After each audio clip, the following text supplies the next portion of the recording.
വിപുലമായ ഒരു ആവശ്യമായിട്ടാണ് എനിക്ക് തോന്നുന്നത്. അതുകൊണ്ടാണ് ഞാൻ ഈ പരിപാടിക്ക് മിസ്റ്റർ ഹാഷിം വിളിച്ചപ്പോൾ വന്നത്. ഇന്നലെയാണ് എന്നോട് പറയുന്നത് എനിക്ക് ഒരുപാട് തിരക്കുള്ള ദിവസമാണെന്ന്, എന്നിട്ട് പോലും ഞാൻ വന്നത് അങ്ങനെ ഒരു ഭാഷയോട് കാണിക്കുന്ന ആദരവ്, ഇതേ ആദരവ് നമ്മൾ നമ്മുടെ മലയാള ഭാഷയോടും കാണിക്കണം. അപ്പോൾ മാത്രമേ ഭാഷ എന്ന് പറയുന്നതിൻ്റെ വിപുലമായ ഒരു അർത്ഥത്തിൽ തന്നെ നമുക്ക് കാണുവാൻ സാധിക്കുകയുള്ളൂ. എനിക്ക് എപ്പോഴും തോന്നിയിട്ടുള്ളത് ഭാഷ എന്ന് പറയുന്നത് നമ്മൾ ദൈനംദിന ജീവിതത്തിൽ നമുക്ക് കമ്മ്യൂണിക്കേഷൻ നടത്താൻ വേണ്ടി മാത്രമുള്ളൊരു കാര്യമായിട്ടല്ല. അങ്ങനെ ഇപ്പോൾ ഒരു സ്പോക്കൺ ലാംഗ്വേജ് പഠിച്ചാൽ പോരെ. നമ്മളിപ്പോൾ ഇംഗ്ലീഷ് പഠിക്കുന്നത് പാടെ മാറ്റി വെച്ചുകൊണ്ട്, ഞാനൊക്കെ പഠിക്കുന്ന കാലത്ത് ഇംഗ്ലീഷ് BA എന്നൊക്കെ പറയുന്നത്, MA എന്നൊക്കെ പറയുന്നത് ലിറ്ററേച്ചറായിരുന്നു. ഇംഗ്ലീഷ് ലിറ്ററേച്ചർ BA ആയിരുന്നു. ഇപ്പം അത് മാറി കമ്മ്യൂണിക്കേറ്റീവ് ഇംഗ്ലീഷ്, ഫങ്ഷണൽ ഇംഗ്ലീഷ് എന്നിങ്ങനെയാണ് കാര്യങ്ങൾ പോകുന്നത്. അതുകൊണ്ട് ഭാഷയെക്കുറിച്ചുള്ള സമീപനങ്ങളിൽ തന്നെ ഒരുപാട് വ്യത്യാസങ്ങൾ വന്നിട്ടുണ്ട്. ഭാഷ ഈ കമ്മ്യൂണിക്കേഷൻ മാത്രമാണ്. അതിനപ്പുറത്ത് സാഹിത്യകൃതികളിലുള്ള, അറബി സാഹിത്യത്തിലുള്ള ആധുനിക കൃതികളെ പറ്റി പോലും എൻ്റെ അച്ഛൻ എഴുതിയിട്ടുണ്ട്. ആ 60കളിലെ 70കളിലെ അറബി സാഹിത്യത്തിലെ ആധുനിക സാഹിത്യം അതൊന്നും ആരും എഴുതിയിട്ടില്ല ആ കാലത്ത്. അറബി നാടുകളിലെ അധുനാതന സാഹിത്യം എന്ന പേരിൽ എൻ്റെ അച്ഛൻ എഴുതിയിട്ടുണ്ട്. അപ്പം ഞാൻ പറഞ്ഞു വരുന്നത്, എൻ്റെ അച്ഛനെ അറബി ഭാഷയൊക്കെ ആകർഷിക്കുന്നത് ഏതെങ്കിലും ഒരു മതത്തിന്റെ വിഷയമോ അല്ലെ അങ്ങനത്തെ വിഷയമൊന്നും അല്ല, മറിച്ച് ആ ഭാഷയുടെ സൗന്ദര്യാത്മകതയാണ്, ആ ഭാഷയിലുള്ള കൃതികളുടെ, ആ ഭാഷയിലുള്ള സാഹിത്യത്തിന്റെ, ആ ഭാഷയുടെ സംസ്കാരത്തിന്റെ മതിപ്പാണ് ഒരു ഭാഷയിലേക്ക് ആകർഷിക്കുന്നത്. അങ്ങനെ നിരവധി പേർ. അത്തരമൊരു കാര്യം നമ്മൾ പരിഗണിക്കുമ്പോൾ എന്തുകൊണ്ടും മലയാളികളിൽ വലിയൊരു ശതമാനം ആളുകൾ, ഈ നേരത്തെ ഞാൻ സുപ്രഭാതത്തിൽ വന്നൊരു ലേഖനം വായിച്ചു, അതിൽ പറയുന്നുണ്ട് നമ്മൾ ഗൾഫ് നാടുകളിൽ പോകുന്നതും ഗൾഫ് നാടുകളിൽ ഈ ഭാഷ കൊണ്ട് കിട്ടാവുന്ന ഗുണങ്ങളും ഈ ഭാഷ അറിയുമെങ്കിൽ കിട്ടാവുന്ന ഗുണങ്ങളും ഒക്കെ പറയുന്നുണ്ട്. അല്ലാതെ തന്നെ നമുക്ക് ഈ കൊടുക്കൽ വാങ്ങലുകൾ ഒരു യൂണിവേഴ്സിറ്റി തലത്തിലാവുമ്പോൾ ഇതിൻ്റെ വ്യാപ്തി വർദ്ധിക്കുകയാണ്. ധാരാളം അറബി സാഹിത്യകൃതികൾ നമുക്ക് പരിചയപ്പെടാൻ സാധിക്കും. എനിക്കറിയില്ലാത്ത കാര്യമാണ്, അത് പഠിച്ചിട്ട് പറയുകയാണ്. അങ്ങനെ വെച്ചിരുന്നു എങ്കിൽ തീർച്ചയായും മറ്റു പല വിഷയങ്ങളോടൊപ്പം ഈ വിഷയവും ഈ സർക്കാർ കൈകാര്യം ചെയ്യേണ്ടതാണ്. എന്തുകൊണ്ടാണ് സംസ്കാരത്തിന്റെ വിഷയങ്ങൾ, ഭാഷയുടെ വിഷയങ്ങൾ ഒക്കെ ഇപ്പൊ മലയാള സർവകലാശാലയും അതുപോലെ സംസ്കൃത സർവകലാശാലയും ഒക്കെ കേരളത്തിലുണ്ട്. നമുക്ക് ഈ പ്രവർത്തനത്തിലൂടെ സർക്കാരിൽ നിന്ന് സർവകലാശാലകൾ പിടിച്ചു വാങ്ങുക അല്ലെങ്കിൽ സർക്കാരിനെ കൊണ്ടത് നടപ്പിലാക്കുക എന്നുള്ള പ്രവർത്തനത്തോടൊപ്പം തന്നെ ഈ ഭാഷയോടുള്ള ഒരു സമീപനം അല്ലെങ്കിൽ ആറ്റിറ്റ്യൂഡ് നമുക്ക് ഉണ്ടാക്കിയെടുക്കാൻ കൂടി കഴിഞ്ഞാൽ മാത്രമേ ഭാഷ വിജയിക്കുകയുള്ളൂ. മലയാള സർവകലാശാല ഉണ്ടായതുകൊണ്ട് എന്താ മലയാളത്തിന് നേട്ടം ഉണ്ടായത്? മലയാളം ശ്രേഷ്ഠ ഭാഷയാക്കി കേന്ദ്ര സർക്കാർ പ്രഖ്യാപിച്ചു. എന്താ നേട്ടം ഉണ്ടായത്? സംസ്കൃത സർവകലാശാലയുണ്ട് കാലടിയിൽ. എന്താണ് സംസ്കൃതത്തിന്റെ കർണാടകത്തിലെ ഒരു സ്ഥലം, ഒരു പ്രത്യേക സ്ഥലം തന്നെ, അതിന്റെ പേര് ഞാൻ മറന്നു. ആ സ്ഥലത്ത് എല്ലാ ആളുകളും സംസ്കൃതത്തിൽ സംസാരിക്കുന്ന ഒരു സ്ഥലമുണ്ട്. എല്ലാ ആളുകളും സംസ്കൃതത്തിലാണ് സംസാരിക്കുന്നത്. അവിടുത്തെ പോസ്റ്റ്മാൻ പോലും എന്നാണ് റിപ്പോർട്ട് ചെയ്തിട്ടുള്ളത്. പോസ്റ്റ്മാൻ പോലും സംസ്കൃതത്തിൽ സംസാരിക്കുന്നു എന്നാണ്. അതിനടുത്ത് നമ്മുടെ ഭാഷയെ വികസിപ്പിക്കുവാൻ നമ്മുടേതായ ചില പദ്ധതികൾ കൂടി SKSSF പ്ലാൻ ചെയ്യേണ്ടതുണ്ട്, അതിനായി വിഭാവനം ചെയ്യേണ്ടതുണ്ട്. എങ്ങനെയാണ് അറബി ഭാഷയുടെ ഈ സൗന്ദര്യാത്മകതയെ അല്ലെങ്കിൽ ഭാഷയുടെ സംസ്കാരത്തെ അല്ലെങ്കിൽ ഭാഷയുടെ ചരിത്രത്തെ, അത് ലോകത്തിന്റെ ചരിത്രത്തിൽ അല്ലെങ്കിൽ ലോകത്തിന്റെ വികാസ പരിണാമ ചരിത്രത്തിൽ ഈ ഭാഷ എന്തൊക്കെ പങ്കുവഹിച്ചു, ഈ ഭാഷ ശാസ്ത്രത്തിൽ എന്തൊക്കെ പങ്കുവഹിച്ചു, ഈ സംസ്കാരം എന്തൊക്കെ പങ്കുവഹിച്ചു എന്നുള്ളതിനെ കുറിച്ച് സാമാന്യമായ ബോധം എല്ലാവരിലും ഉണ്ടാകുമ്പോൾ മാത്രമേ ഈ ഭാഷ വിജയിക്കുകയുള്ളൂ. അല്ലാതെ നമുക്ക് യൂണിവേഴ്സിറ്റി തലത്തിൽ ഇത് വന്നു, കുറെ സർട്ടിഫിക്കറ്റുകൾ കൊടുത്തു, കുറെ ഡിഗ്രി കോഴ്സുകൾ ഉണ്ടാക്കി, കുറെ ആൾ VC ആയി, ഒരാൾ രജിസ്ട്രാറായി, കുറെ പ്രൊഫസർമാരെ ഉണ്ടാക്കി, ലക്ഷക്കണക്കിന് ശമ്പളം കൊടുത്തു എന്നുള്ളൊരു അവസ്ഥയിൽ നമുക്ക് സാമാന്യ ജനങ്ങളിലേക്ക് ഈ സമരം വികസിപ്പിക്കണമെങ്കിൽ അല്ലെങ്കിൽ വ്യാപിപ്പിക്കണമെങ്കിൽ ഇത് സംഘടനയുടേതായ ഒരു ഭാഷാ രീതി ഈ സമൂഹത്തിലേക്ക് വ്യാപിപ്പിക്കേണ്ടതുണ്ട് എന്നുകൂടി ഞാൻ ഈ അവസരത്തിൽ ഒരു കാഴ്ചക്കാരൻ എന്നുള്ള നിലയിൽ, ഞാൻ ഇതിന്റെ പണ്ഡിതനോ ഒന്നുമല്ല, ഒരു കാഴ്ചക്കാരൻ എന്നുള്ള നിലയിൽ ഇത് കണ്ടിരിക്കുന്ന ഒരാൾ, നിങ്ങളുടെ ഈ പ്രക്ഷോഭത്തിൽ തൽക്കാലം ഇപ്പോൾ പങ്കെടുത്ത ഒരാൾ എന്ന നിലയിൽ എനിക്ക് പറയുവാനുള്ളത് ഈ ഭാഷ എല്ലാവരാലും ആദരിക്കപ്പെടുന്ന ഒരു ഭാഷയായി തീരുവാനുള്ള പ്രവർത്തനങ്ങളിൽ SKSSF ഏർപ്പെടട്ടെ എന്നുകൂടി ഞാൻ ഈ അവസരത്തിൽ ആഗ്രഹിക്കുകയാണ്. അതിനായി നിങ്ങൾ തയ്യാറാകുമെന്ന് കൂടി പ്രതീക്ഷിച്ചുകൊണ്ട് നിങ്ങളുടെ ഈ പ്രക്ഷോഭ സമരം തീർച്ചയായും വിജയിക്കും. അത് വിജയിക്കുക തന്നെ ചെയ്യും. കാരണം അത് മറ്റൊന്നിനും വേണ്ടിയുള്ളതല്ല, അത് നമ്മുടെ സംസ്കാരത്തിന് വേണ്ടിയുള്ളതാണ്, സംസ്കൃതിക്ക് വേണ്ടിയുള്ളതാണ്. ടാഗോർ പറയുന്നത് പോലെ, ടാഗോറിന്റെ ഒരു വാക്യമുണ്ട്, നിങ്ങളുടെ ശിരസ്സുകൾ ഉയർന്ന മുകളിലോട്ട് പോകുമ്പോഴും ഉന്നതങ്ങളിലേക്ക് പോകുമ്പോഴും നിങ്ങളുടെ കാലുകൾ ഭൂമിയിലാണ് ഉറപ്പിച്ചു വെക്കേണ്ടത് എന്ന് പറയുന്നുണ്ട്. അതുപോലെ നമ്മുടെ കാലുകൾ ഭൂമിയിലാണ് ഉറപ്പിച്ചു വെക്കേണ്ടത് എന്നാണ് ഈ സമരം നമ്മെ ഓർമ്മിപ്പിക്കുന്നത്. നമ്മോട് ആവശ്യപ്പെടുന്നത്, സർക്കാരിനോട് ആവശ്യപ്പെടുന്നത്, ജനങ്ങളോട് ആവശ്യപ്പെടുന്നത്, ജനങ്ങളോട് പറയുന്നത്, നിങ്ങളെല്ലാവരും നിങ്ങളുടെ കാലുകൾ ഈ ഭൂമിയിൽ തന്നെ ഉറപ്പിച്ചു വെക്കണം. അതാണ് ഭാഷ, സാഹിത്യം എന്നൊക്കെ പറയുന്നത്, സംസ്കാരം എന്നൊക്കെ പറയുന്നത്. അതിനുള്ള പോരാട്ടങ്ങളിൽ എന്നും എന്നെ പോലുള്ള ആളുകൾ നിങ്ങളോടൊപ്പം ഉണ്ടാകുമെന്ന് മാത്രം പറഞ്ഞുകൊണ്ട് എൻ്റെ ഈ ചെറിയ വാക്കുകൾ ഞാൻ ഉപസംഹരിക്കുന്നു. ഈ പരിപാടി നിങ്ങളുടെ എല്ലാവരുടെയും അനുവാദത്തോടു കൂടി ഉദ്ഘാടനം ചെയ്തതായി അറിയിക്കുന്നു. നമസ്കാരം. ഈ പരിപാടിയിൽ മുഖ്യപ്രഭാഷണം നടത്തുന്നത് നമ്മുടെ പ്രഗത്ഭനായ നേതാവ് ബഹുമാന്യനായ മുജീബ് ഫൈസി പൂനൂർ അവர்களാണ്. അദ്ദേഹത്തെ സാദരം ക്ഷണിക്കുന്നു.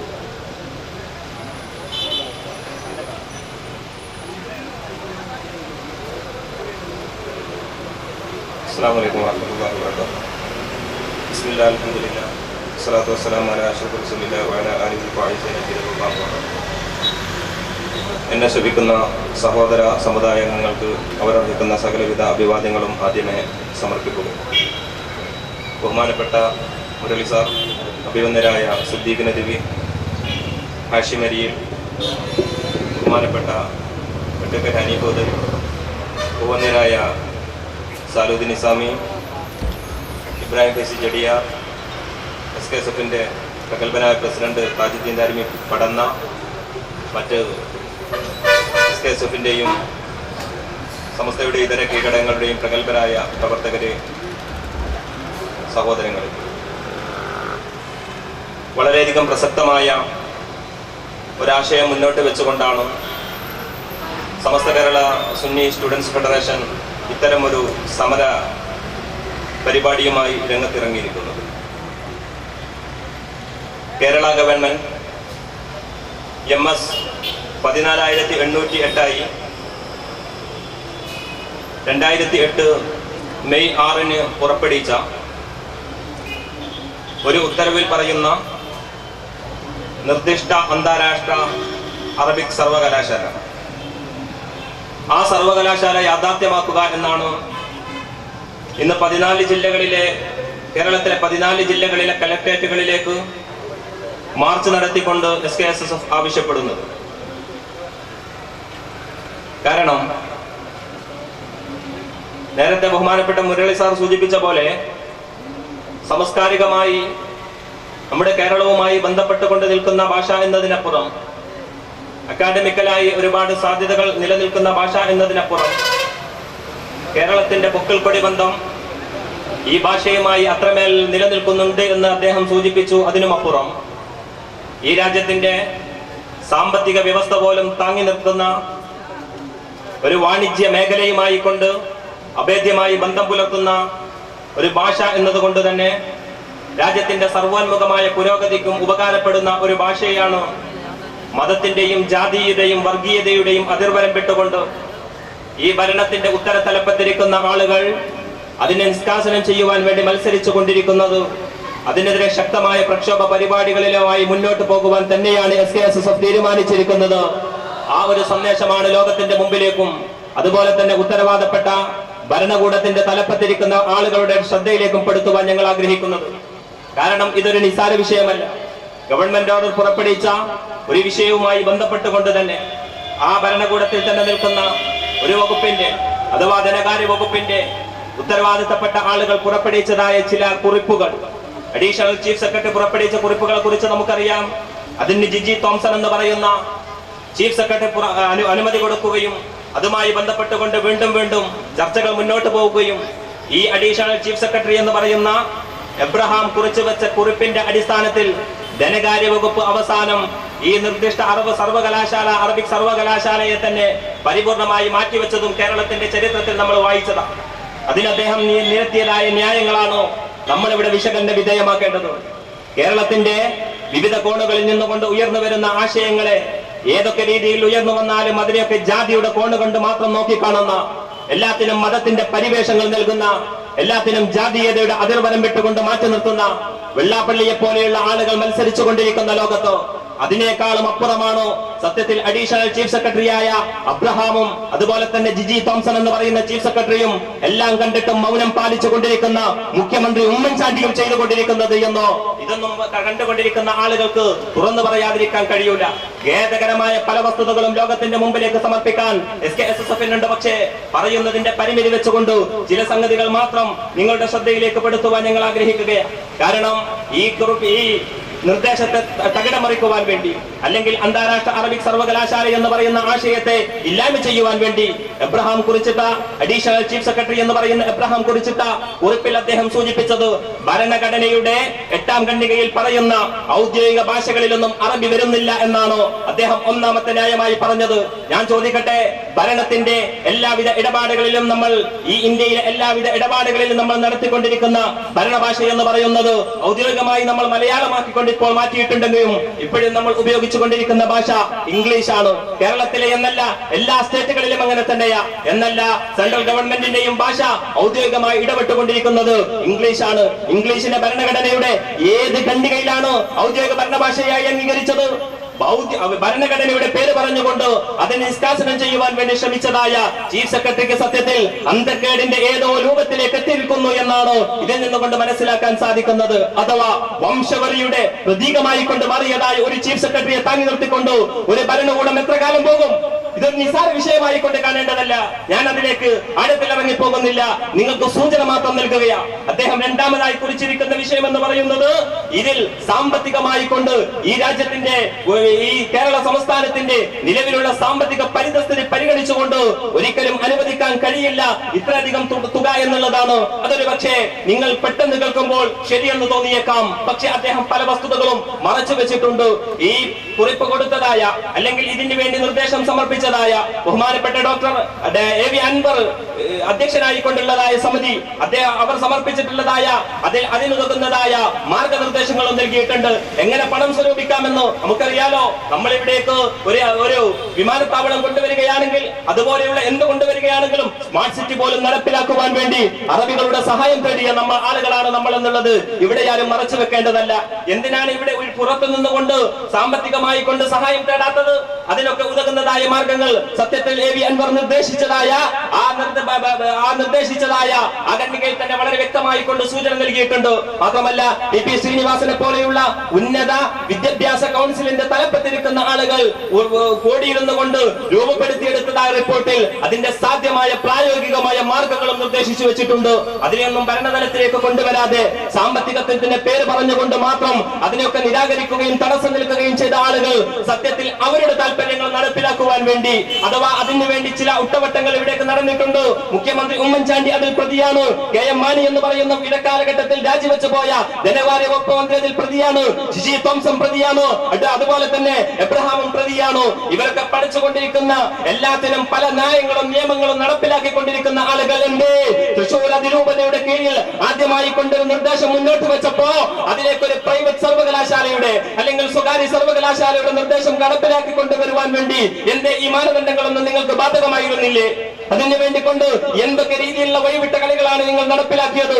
വിദ്യാഭ്യാസ മന്ത്രിയെ നോക്കുകുത്തിയാക്കിക്കൊണ്ട് ഒരു വിദ്യാഭ്യാസ കൗൺസിലിന്റെ മുമ്പിലേക്ക് ഒരു നിർദ്ദേശം സമർപ്പിക്കപ്പെട്ടാൽ, ഉന്നതാധികാര സമിതിയുടെ മുമ്പിലേക്ക് ഒരു നിർദ്ദേശം സമർപ്പിക്കപ്പെട്ടാൽ എന്തേ അതിനെ സംബന്ധിച്ചുകൊണ്ടുള്ള ചർച്ചകൾ എന്തുകൊണ്ടാണ് ആ രാജ്യത്തിന്റെ അല്ലെങ്കിൽ ആ സ്റ്റേറ്റിന്റെ വിദ്യാഭ്യാസ വകുപ്പ് മന്ത്രിയുടെ മുമ്പിലേക്ക് വരാതെ നേരിട്ട് കൊണ്ട് ഉമ്മൻചാണ്ടി അതുമായി ബന്ധപ്പെട്ടുകൊണ്ടുള്ള ചർച്ചകൾ നടത്താൻ വളഞ്ഞ വഴി സ്വീകരിച്ചത് എന്നുള്ളത് ഈ സംസ്ഥാനത്തിലെ പാവപ്പെട്ട ജനവിഭാഗത്തിന് അറിയേണ്ടതുണ്ട്. ജനാധിപത്യപരമായി കൊണ്ട് ഭരണകൂടത്തിലേറിയ ഒരു ഗവൺമെന്റാണിത്.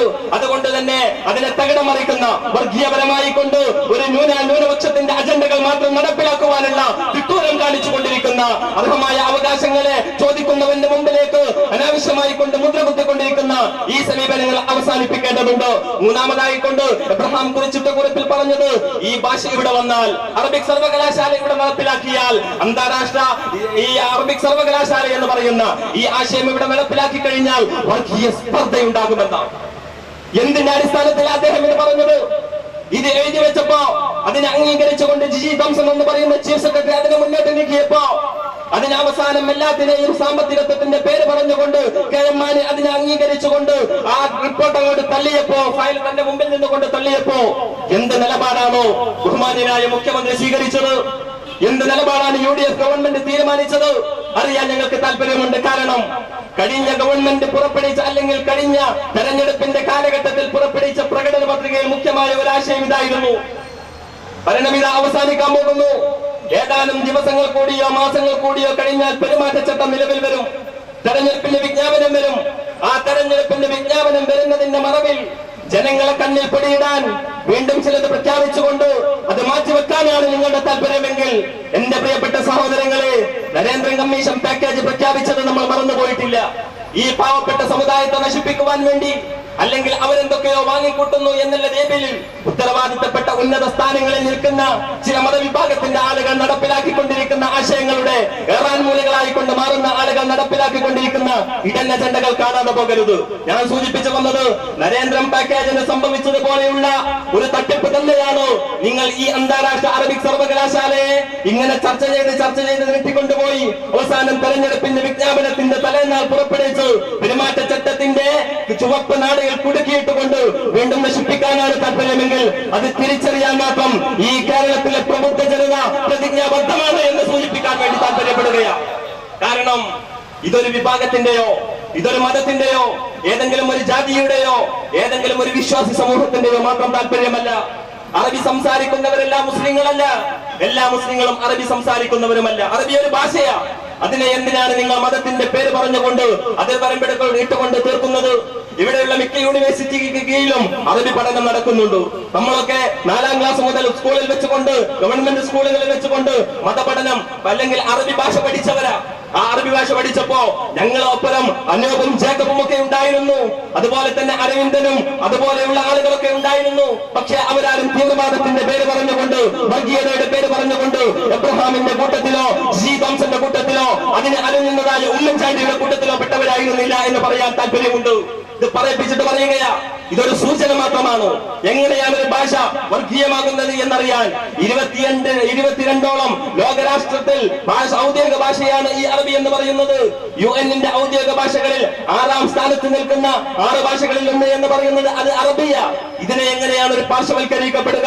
ഇതിനെ എങ്ങനെയാണ് അല്ലെങ്കിൽ സംസ്കൃതവുമായി കൊണ്ടൊന്ന് തുലനം ചെയ്യുക? ഇതിനെ എങ്ങനെയാണ് ഒരു മലയാളവുമായി കൊണ്ട് തുലനം ചെയ്യുക? ഇതിനെ എങ്ങനെയാണ് ഇന്ത്യയിലെ ഏതെങ്കിലും ഒരു പ്രാദേശിക ഭാഷയുമായി കൊണ്ട് തുലനം ചെയ്യുക? നമുക്കറിയാം, സിന്ധു നദീതടി സംസ്കാരത്തിന്റെ ഭാഷകൾ അത് വീണ്ടെടുക്കപ്പെട്ടിട്ടില്ല. ഒരു നാഗരികതയുടെ ഭാഷ അതെന്താണെന്ന് പോലും തിരിച്ചറിയാൻ കഴിയാതെ, അതിന്റെ ഭാഷകൾ മനസ്സിലാക്കാനോ അക്കാലഘട്ടത്തിലെ നാഗരിക സംസ്കാരങ്ങളെ കുറിച്ചുകൊണ്ട് തിരിച്ചറിയാനോ കഴിയാതെ ഇപ്പോഴും ചരിത്ര പണ്ഡിതന്മാർ ഉഴർന്നു നടക്കുന്നത് നമ്മൾ കാണുകയാണ്. എന്നാൽ യൂഫ്രട്ടീസിന്റെയും ടൈഗ്രീസിന്റെയും തീരത്തു നിന്നുകൊണ്ട് ഉടലെടുത്ത ഉദാത്തമായ ഈ നാഗരികത പൈതൃകം നശിച്ചിട്ടില്ല. അതിന്ന് മുന്നോട്ട് മുന്നോട്ട് മുന്നോട്ട് കുതിച്ചുകൊണ്ടിരിക്കുകയാണ്. ഒരർത്ഥത്തിൽ ഏതെങ്കിലും ഒരു കാലഘട്ടത്തിന്റെ പൗരാണികമായ ചർച്ചകൾ മാത്രം ഉൾക്കൊള്ളുന്ന, ഏതെങ്കിലും ഒരു കാലഘട്ടത്തിനെ മാത്രം പ്രതിനിധീകരിക്കുന്ന ഏതെങ്കിലും ഒരു സാഹിത്യമല്ല. മറിച്ച് അത് വീണ്ടും വീണ്ടും ഉദാത്തമായി കൊണ്ട് വീണ്ടും വീണ്ടും ഉത്തരവാദിത്തങ്ങളിലേക്ക് തന്നെ കുതിച്ചുകൊണ്ടിരിക്കുന്ന ഒരു ഭാഷയാണ് എന്നുള്ളത് ആരും തിരിച്ചറിയാത്തവരൊന്നുമല്ല. പക്ഷേ ഭാഷയുടെ അതിർവരമ്പിലിട്ടുകൊണ്ട് ഇതിനെ നശിപ്പിക്കാൻ വേണ്ടി ശ്രമിച്ചുകൊണ്ടിരിക്കുന്നവർ നേരത്തെ സൂചിപ്പിച്ചതായ ചോദ്യത്തിന് മറുപടി പറയണം. അഥവാ സ്കൂളുകളിൽ പഠിപ്പിച്ചുകൊണ്ടിരിക്കുന്ന ഭാഷകൾ ഇത്രയും കാലം പഠിപ്പിച്ചുകൊണ്ടിരുന്നിട്ട് എവിടെയാണ് തീവ്രവാദം വളർന്നത്? എവിടെയാണ് വർഗീയത ഉണ്ടായത്? സ്കൂളുകളിൽ ഇപ്പോ കാലിക്കറ്റ് യൂണിവേഴ്സിറ്റിക്ക് കീഴിൽ, അതുപോലെ തന്നെ കണ്ണൂർ യൂണിവേഴ്സിറ്റിക്ക് കീഴിൽ, അതുപോലെ തന്നെ ഒരുപാട് ജവഹർലാൽ യൂണിവേഴ്സിറ്റി അടക്കം ഒരുപാട് യൂണിവേഴ്സിറ്റിക്ക് കീഴിൽ അറബിക് ഡിപ്പാർട്ട്മെന്റുകളുണ്ട്. അത് അറബിക് ഡിപ്പാർട്ട്മെന്റുകൾക്ക് കീഴിൽ അറബി പഠിപ്പിച്ചത് കൊണ്ട് എവിടെയാണോ വർഗീയ സ്പർദ്ധയുണ്ടായത്? എന്നിട്ട് അദ്ദേഹം കുറിച്ചു വെച്ചു അതിനോട് കൂട്ടത്തിൽ അദ്ദേഹത്തിന്റെ വംശപരയുടെ ആഴം നിങ്ങൾ കാണണം. അഥവാ എബ്രഹാം എന്ന് പറയുന്ന നമ്മുടെ അഡീഷണൽ ചീഫ് സെക്രട്ടറിയുടെ വംശപരയുടെ ആഴം നിങ്ങൾ അറിയാൻ വേണ്ടി സൂചിപ്പിക്കുകയാണ്. അറബിക് സർവകലാശാല എന്ന് പറയുന്ന ഒരു ആശയം ഇവിടേക്ക് മുന്നിലേക്ക് കൊണ്ടുവന്നാൽ, അത് നടപ്പിലാക്കി കഴിഞ്ഞാൽ അരാമിക് സർവകലാശാലയ്ക്ക് വേണ്ടിയുള്ള ആശയങ്ങൾ ഉയർന്നു വരുമെന്നാണ്. എന്നാൽ അദ്ദേഹം പറയണം, അഡീഷണൽ ചീഫ് സെക്രട്ടറി പറയണം, അരാബിക് ഭാഷയിൽ സംസാരിക്കുന്ന ആളുകൾ എത്ര ആളുകളുണ്ട് ഈ കേരളത്തിലെന്നു, അരാമിക് ഭാഷ എന്താണെന്നറിയുന്ന ആളുകൾ എത്രയുണ്ട് ഈ കേരളത്തിലെന്നു, അരാമിക് സർവകലാശാല ലോകത്തിന്റെ ഭാഷകളിൽ എത്ര രാജ്യങ്ങളിൽ സംസാരിച്ചു കൊണ്ടിരിക്കുന്നുണ്ട് എന്നു. ഹിബ്രു എന്ന് പറയുന്ന അല്ലെങ്കിൽ അറബിയുടെയും ഹിബ്രുവിന്റെയും സങ്കര ഭാഷയാണോ സത്യത്തിൽ ഈ അരാബിക് ഭാഷ എന്ന് പറയുന്നത്? അതിനെപ്പോലും ഇവിടേക്ക് എന്തെങ്കിലുമൊക്കെ പറഞ്ഞുകൊണ്ട് വർഗീയമായി ചിത്രീകരിക്കുന്ന, വംശീയമായി ചിത്രീകരിക്കുന്ന, എല്ലാത്തിനും ഈ രൂപങ്ങൾ മാത്രം നടപ്പിലാക്കുവാൻ വേണ്ടി പരിശ്രമിച്ചു കൊണ്ടിരിക്കുന്ന ആളുകൾ ഒന്നുകൂടി മനസ്സിലാക്കുക. രാജ്യം പുരോഗതിയിൽ നിന്നുകൊണ്ട് പുരോഗതിയിലേക്ക് പോയിക്കൊണ്ടിരിക്കുമ്പോ, അല്ലെങ്കിൽ ലോകം മൊത്തത്തിൽ ഗ്ലോബലൈസേഷന്റെ കാലഘട്ടത്തിൽ അദാത്തമായി കൊണ്ട് പുതിയ പുതിയ ചക്രവാളങ്ങളിലേക്ക് അതിന്റെ സാമ്പത്തിക സീമകൾ മാറിക്കൊണ്ടിരിക്കുമ്പോ നമ്മൾ വീണ്ടും നശിക്കുന്ന ഒരു ലോകത്തിലേക്ക് പോകണോ എന്നുള്ളത് നമ്മൾ ചിന്തിക്കുക. കാരണം കേരളത്തിൽ നിന്നുകൊണ്ട് പുറത്തു പോകുന്ന ആളുകൾ, അറബി നാട്ടിൽ പഠിച്ചുകൊണ്ടിരിക്കുന്ന ആളുകൾ, ലോകത്തിന്റെ സാമ്പത്തിക ക്രയങ്ങളൊക്കെ ഏറ്റവും കൂടുതൽ ഇപ്പോൾ ഈ പറയുന്ന ഈ ഏഷ്യൻ രാജ്യങ്ങളിൽ അഥവാ ഈ അറബിക് സംസാരിച്ചു കൊണ്ടിരിക്കുന്ന രാജ്യങ്ങളിൽ മാത്രമായി കൊണ്ട് ഒരുങ്ങിക്കൊണ്ടിരിക്കുന്ന ഒരു സ്ഥിതിവിശേഷം നിലവിലുണ്ട്. അതിന്റെ കാരണം എന്ന് പറയുന്നത് എണ്ണയാണോ, അതുമായി ബന്ധപ്പെട്ടുകൊണ്ടുള്ള കമ്പോളങ്ങളാണോ, അതുമായി ബന്ധപ്പെട്ടുകൊണ്ടുള്ള വാണിജ്യങ്ങളാണോ? എന്നാൽ ആ വാണിജ്യങ്ങളുടെ തലപ്പറ്റങ്ങളിലേക്ക് എന്തുകൊണ്ടാണ് നമുക്ക് എത്തിപ്പെടാൻ സാധിക്കാത്തത്? മറ്റൊന്നുമല്ല, ഭാഷയുടെ തടസ്സമാണോ? ഈ ഭാഷ പഠിക്കുന്നിടത്ത് കേവലം മതവിശ്വാസിക്ക് മാത്രമല്ല, ആരാണ് അതിന്റെ മതത്തിന്റെ അതിർവരമ്പുകൾ സൃഷ്ടിച്ചത്? ആരാണ് അവിടെ ജാതീയതയുടെ ചർച്ചകൾ കൊണ്ടുവന്നത്? വളരെ ഖേദകരമാണ്. ഇത്തരം കുടുസായ ചിന്തകൾ സൃഷ്ടിച്ചുകൊണ്ടിരിക്കുന്ന ആളുകൾ, ഇത്തരം കുടുസായ ചിന്തകളിലൂടെ സഞ്ചരിച്ചു കൊണ്ടിരിക്കുന്ന ആളുകൾ ഭരണത്തിന്റെ ഉത്തരവാദിത്തപ്പെട്ട തലപ്പത്തിരിക്കുന്നത് എന്നുള്ളത് പറയാതിരിക്കാൻ നിർവാഹമില്ല. അതുകൊണ്ട് ഞാൻ അവസാനിപ്പിക്കുകയാണ്. ഈ ഒരു കാര്യം മനസ്സിലാക്കിക്കൊണ്ട് തന്നെ അതൊരു കേവല നിർദ്ദേശമായി കൊണ്ടോ, കേവലം ഒരു ജനങ്ങൾക്ക് മുമ്പിലേക്ക് കണ്ണിൽ പിടിയിടുവാനുള്ള ഒരു രാഷ്ട്രീയപരമായി കൊണ്ടുള്ള ഒരു തന്ത്രമായി കൊണ്ടാണോ നിങ്ങൾ നടപ്പിലാക്കാൻ ഉദ്ദേശിക്കുന്നതെങ്കിൽ അതും തിരിച്ചറിയാൻ മാത്രം ഈ കേരളത്തിലെ ജനത ബോധവാന്മാരാണ് എന്നുള്ളത് നമ്മൾ മനസ്സിലാക്കേണ്ടതുണ്ട്. കാരണം ഇതൊരു മുസ്ലിമിന്റെയോ അല്ലെങ്കിൽ ഒരു വിഭാഗത്തിന്റെയോ അല്ലെങ്കിൽ ഏതെങ്കിലും ഒരു ദേശത്തിന്റെയോ മാത്രം ഒരു ചർച്ചയായി കൊണ്ട് മാറേണ്ടതല്ല. ഇത് കേരളത്തിൽ ജീവിച്ചുകൊണ്ടിരിക്കുന്ന, വിദ്യാഭ്യാസപരമായി കൊണ്ട് മുന്നോട്ട് പോകാൻ താല്പര്യപ്പെട്ടുകൊണ്ടിരിക്കുന്ന ഒരുപാട് ആളുകളുടെ താല്പര്യമാണ്. ന്യൂ ജനറേഷന് ജോലി സാധ്യതയുള്ളത് അത് ഗൾഫ് കൺട്രികളിലാണെങ്കിൽ ആ ഗൾഫ് കൺട്രികളിലേക്ക് പോകുമ്പോ ഞങ്ങൾ അറബി അറിയാത്തവരായി കൊണ്ട് മാറരുത് എന്നുള്ളത് എല്ലാ മതവിഭാഗത്തിൽപ്പെട്ടതായ പുതിയ തലമുറയിൽപ്പെട്ട എല്ലാ വിഭാഗത്തിന്റെയും താല്പര്യമാണെങ്കിൽ അവരുടെ വിദ്യാഭ്യാസത്തിന്റെ സാധ്യതകളെ മനസ്സിലാക്കിക്കൊണ്ടാണോ ഇതര രാജ്യങ്ങളിൽ, പാശ്ചാത്യ രാജ്യങ്ങളിൽ അറബിക്ക് ഉദാത്തമായി കൊണ്ടുള്ള പരിഗണനകൾ നൽകിക്കൊണ്ട് അതിനുള്ള സംവിധാനങ്ങൾ ഉണ്ടാകുമ്പോ എന്തുകൊണ്ട് അറബി പഠിക്കുവാനുള്ള ഒരു സർവകലാശാല ഇവിടെ ഉണ്ടായിക്കൂടാ? അത് പഠിച്ചുകൊണ്ട് എന്താണ് ഇവിടെ സംഭവിക്കാൻ പോകുന്നത് എന്നൊക്കെ വളരെ വ്യക്തമായി കൊണ്ട് ചർച്ച ചെയ്തുകൊണ്ട് നിങ്ങൾ ഭരണഘടനയിൽ നിങ്ങളുടെ പ്രകടന പത്രികയിൽ ഉറപ്പ് നൽകിയ, അതിനുവേണ്ടി ചർച്ചകൾ നടത്തിയ, 2008 ഗവൺമെന്റ് ഓർഡർ ഇറക്കിയ, അതിനെ അഡീഷണൽ ചീഫ് സെക്രട്ടറിയുടെ ഒരു കുറിപ്പിന്റെ അടിസ്ഥാനത്തിൽ ഇവിടേക്ക് മാറ്റി നിർത്തപ്പെട്ടപ്പോ ആ കുറിപ്പ് കാണാത്ത ആളായിരുന്നില്ലല്ലോ ഈ കേരളത്തിന്റെ മുഖ്യമന്ത്രി. അദ്ദേഹം ചില സ്വകാര്യ ചാനലിന് തന്റെ വ്യക്തിപരമായ അഭിപ്രായം എന്ന പേരിൽ തന്നെ ചില നിർദ്ദേശങ്ങൾ പറഞ്ഞുകൊണ്ട് കേരളത്തിൽ പുതിയ കോണുകളിലേക്ക് വർഗീയ വിദ്വേഷങ്ങൾ ഇറക്കി വിട്ടപ്പോ മൗനം പാലിച്ച ആളായിരുന്നല്ല മുഖ്യമന്ത്രി. ഞങ്ങളതൊന്നും കാണാത്തവരാണ് എന്നുള്ളത് നിങ്ങൾ ധരിക്കേണ്ടതില്ല. എല്ലാത്തിനെ സംബന്ധിച്ചും വ്യക്തമായി ധാരണകളുള്ളവരാണ് ഞങ്ങൾ. എല്ലാത്തിനെ സംബന്ധിച്ചുകൊണ്ടും വ്യക്തമായ കാഴ്ചപ്പാടുകളുള്ളവരാണ് ഞങ്ങൾ ഈ പറയുന്ന കാഴ്ചകളെ അല്ലെങ്കിൽ ഈ പറയുന്ന നിർദ്ദേശങ്ങളെ, ഞങ്ങൾ ഈ പറയുന്ന കാഴ്ചപ്പാടുകളെ അവഗണിച്ചുകൊണ്ട് തന്നെയാണ് മുന്നോട്ട് പോകുന്നതെങ്കിൽ ഇരുത്തേണ്ടവരെ ഇരുത്തേണ്ടിടത്ത് ഇരുത്താൻ ഞങ്ങൾ പ്രതിജ്ഞാബദ്ധമാണെന്ന് മാത്രം പ്രഖ്യാപിക്കുകയാണ്. ഇതൊരു സൂചന മാത്രമാണ്. ഇന്ന് കേരളത്തിലെ 14 കലക്ടറേറ്റുകളിലേക്കും വർഗീയതയുടെ പേര് പറഞ്ഞുകൊണ്ട് ഒരു ഭാഷയെ അടിനിർത്തപ്പെടുമ്പോ സംസ്കാരത്തിന്റെയും അക്കാദമിക്കലായും അതിൽ ഉയർന്നു വരാനുള്ള അതിന്റെ സാധ്യതകളെ തകർക്കപ്പെട്ടുകൊണ്ട് ചില വർഗീയവാദികളുടെ ചുകപ്പൻ ചിന്തകൾക്ക് അല്ലെങ്കിൽ ചില കണ്ണ് മുരടിച്ചു പോയ ആളുകളുടെ ചിന്തകൾക്ക് കൂച്ചുവിലങ്ങിടുവാൻ വേണ്ടി ഒരു ഭരണകൂടത്തിന്റെ ഒപ്പം നിൽക്കുന്ന ആളുകൾ മൊത്തത്തിൽ സഞ്ചരിച്ചു കൊണ്ടിരിക്കുമ്പോ അതിന്റെ പ്രകടന പത്രികയിൽ നൽകിയതായ ആശയങ്ങളാണെന്ന് കൂടി മറന്നുകൊണ്ട് 4.5 വർഷം പിന്നിട്ടിട്ടും അതിനെ സംബന്ധിച്ചുകൊണ്ട് ഉരിയിടാതെ പോകുമ്പോ അവർക്ക് കൂടി താക്കീതാണ് ഇതെന്നുള്ളത് സൂചിപ്പിക്കുകയാ. സാമാന്യമായ ഒരു കാര്യം കൂടി സൂചിപ്പിക്കുന്നു. ബഹുമാനപ്പെട്ട വിദ്യാഭ്യാസ വകുപ്പ് മന്ത്രി ബഹുമാനായ അബ്ദുറബ്ബ് അദ്ദേഹം ഇതിനു വേണ്ടി ഒരുപാട് കാര്യങ്ങൾ മുന്നോട്ട് വെക്കുമ്പോഴും പല കോണുകളിൽ നിന്നുകൊണ്ട് അതിനെ തകർത്തുകൊണ്ടിരിക്കുന്ന ഉള്ളിലും പുറത്തുമുള്ള ഒരുപാട് ഉദ്യോഗസ്ഥന്മാരും മന്ത്രിമാരുമായ ആളുകളെ ആരൊക്കെയാണെന്ന് ഞങ്ങൾക്കറിയാം. ഇൻഷാ അല്ലാഹ് വരുന്ന തെരഞ്ഞെടുപ്പുകൾ ഇനിയും വരാനുണ്ട് എന്നുള്ളത് മനസ്സിലാക്കുക. തെരഞ്ഞെടുപ്പുകൾ ഇനിയും അവസാനിക്കുന്നില്ല എന്നുള്ളത് മനസ്സിലാക്കുക. അതുപോലെ തന്നെ കാലാകാലം ഒരു വിഭാഗത്തിനെ പറ്റിക്കാൻ കഴിയുമെന്നുള്ളതും നിങ്ങൾ മറക്കാതിരിക്കുക. ബഹുമാനപ്പെട്ട മുഹമ്മദ് റസൂലുള്ളാഹി സ്വല്ലല്ലാഹു അലൈഹി വസല്ലമ തങ്ങളുടെ ഒരു വചനമുണ്ട്, ഒരു വിശ്വാസിയെ 2 തവണ ഒരു മാളത്തിൽ നിന്നുകൊണ്ട് പാമ്പ് കടിക്കില്ല എന്നുള്ളത്. അതേറ്റെടുത്തുകൊണ്ട് തന്നെ ഞങ്ങൾ മുന്നോട്ട് പോകുമെന്ന് സൂചന നൽകിക്കൊണ്ട് ഈ ജനാധിപത്യ സമൂഹത്തിൽ വിശ്വസിച്ചുകൊണ്ടിരിക്കുന്ന, ഇന്ത്യയുടെ മതേതരത്വത്തിൽ വിശ്വസിച്ചുകൊണ്ടിരിക്കുന്ന എല്ലാ പൊതുസമൂഹത്തിന്റെയും പിന്തുണ ഞങ്ങൾ അഭ്യർത്ഥിക്കുകയാണ്. കാരണം ഇതൊരു പക്ഷേ കൂടുതൽ പഠിക്കുന്നത് മുസ്ലിങ്ങളായേക്കാം, കാരണം വിശുദ്ധ ഖുർആനിന്റെ ഭാഷയായതുകൊണ്ട്. പക്ഷേ ഇതൊരു മുസ്ലിമിന്റെ ഭാഷയല്ല, ഇതൊരു രാഷ്ട്രത്തിന്റെ ഭാഷയല്ല, ഇത് കേവലം ഏതെങ്കിലും ഒരു വിഭാഗത്തിന്റെ മാത്രം ഭാഷയല്ല. ഒരുപാട് രാജ്യങ്ങൾ, ക്രിസ്ത്യാനികളുടെ പോലും ഒരുപാട് രാജ്യങ്ങൾ, ലെബനൻ പോലെയുള്ള, ഇറാഖ് പോലെയുള്ള, സിറിയ പോലെയുള്ള ഒരുപാട് രാജ്യങ്ങൾ അവിടെ സംസാരിച്ചു കൊണ്ടിരിക്കുന്ന ഭാഷ അത് അറബിക്കാണ്. ഇതിന്റെ പേരിൽ മാത്രം വർഗീയവൽക്കരിച്ചുകൊണ്ട് ചിത്രീകരിക്കുന്ന ആളുകളുടെ തനിനിറം നിങ്ങൾ മനസ്സിലാക്കണം. പൊതുസമൂഹത്തിന്റെ പിന്തുണ ഞങ്ങൾ അഭ്യർത്ഥിക്കുകയാണ്. സമസ്ത കേരള സുന്നി വിദ്യാർത്ഥി ഫെഡറേഷൻ തുടങ്ങിവെച്ച ഈ സമരത്തിന് നിങ്ങളുടെ എല്ലാവരുടെയും സർവ്വമായ സജീവമായ പിന്തുണ അഭ്യർത്ഥിച്ചുകൊണ്ട് തൽക്കാലം നിർത്തുന്നു. എന്നെ ശ്രമിച്ച നിങ്ങൾക്ക് നന്ദി. ജയ് ഹിന്ദ്. അസ്സലാമു അലൈക്കും വറഹ്മത്തുള്ളാഹി വബറകാതുഹു. ബഹുമാന്യനായ SKSF-ന്റെ മുൻ സീനിയർ നേതാവ് സിദ്ദീഖ് നദവി ഈ വേദിയിൽ പ്രസംഗിക്കുന്നു. ആദരവോടെ അദ്ദേഹത്തെ ക്ഷണിക്കുന്നു.